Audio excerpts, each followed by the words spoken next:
got to be a risk taker. You have got to have more cojones than brains to be successful. Or as my good friend Jeffrey Combs would say, more heart than talent, more heart than brains. I'll give you an example. Why are we the most successful nation in the world? Why is that? You know why? Because we're a nation of gamblers and risk takers. How do I know that? I'm not talking about a craps game. I'm not talking about betting on a horse. All I'm talking about is everyone in this room is descended from the greatest gamblers of all time. They were willing to leave Europe. They were willing to leave China. They were willing to leave Mexico. They were willing to travel around the world on boats filled with disease, where they knew there was a good chance they'd die on the trip here. They knew once they got here, they had no money in a new world, no friends. They had nothing, yet they came. And we're descended from that group. We're descended from the greatest gamblers in the world. If you're afraid of risk, guess where you live? Germany, England, Italy, China, Mexico. You stayed home. If you were a risk taker and you had excitement in your blood and a passion for living, you came here. So we've all got gambling in our blood. You've got to be a risk taker to be a successful entrepreneur. To go through Ellis Island, you've got to be a gambler. To be a pilgrim, you've got to be a gambler.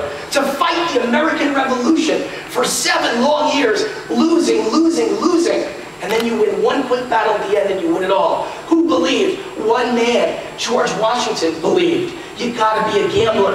And guess how they then funded their colonies at the very beginning? With lottery. And the biggest gamblers were George Washington and Benjamin Franklin. They loved to gamble. You got to be a gambler to settle the Wild West and be a pioneer and fight the Indians. You got to be a gambler to invent the internet. Those are the real cowboys. So you've got to have gambling in your blood, and if you don't, you shouldn't be in sales because you're taking a risk every time you pick up the telephone. Number 10, luck is the residue of design. Ladies and gentlemen, there is no luck in life. I've had luck my whole life and it's all been bad. There's no good luck. There is no good luck. It's a lie. You got to design your life. You got to create contracts with yourself. Do you not have a contract written between Wayne Root and Wayne Root with what I want to achieve in life? You got to create dream books. Do you not have a dream book at home? People think dreams end when you get rich. And then most importantly, write a diary every day of your life. Every single day. Write down what happened and why. Treat your life, write this down, treat your life like a black box. You know, when an airplane crashes, what do they search for? Black box. Why is it so important? Because on that is the answer to why those people died. And what that means is, they're not just dead for no reason. It's a tragedy, but you can turn it, lemons to lemonade, you can turn it into a positive by finding out what went wrong and correcting it and doing it better next time. In that way, those people that died didn't die for nothing. They're heroes, because those 300 people that are dead, they actually could save 10 million lives in airplanes all across the world because they find something that changes and makes it better for all the rest of us. Treat your life like a black box. Everything goes wrong, write it down, analyze it. Why did the meeting go bad? Why did the business go south? Why did your date go wrong? You've got to treat your life like a black box.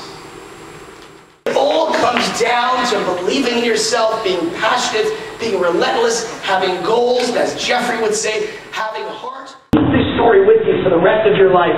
You can move mountains with heart.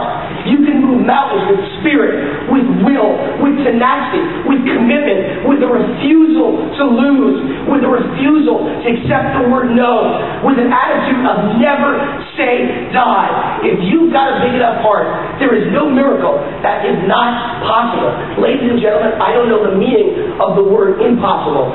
Everything and anything is possible if you are relentless, if you have heart, and if you are passionate. God bless you and good night.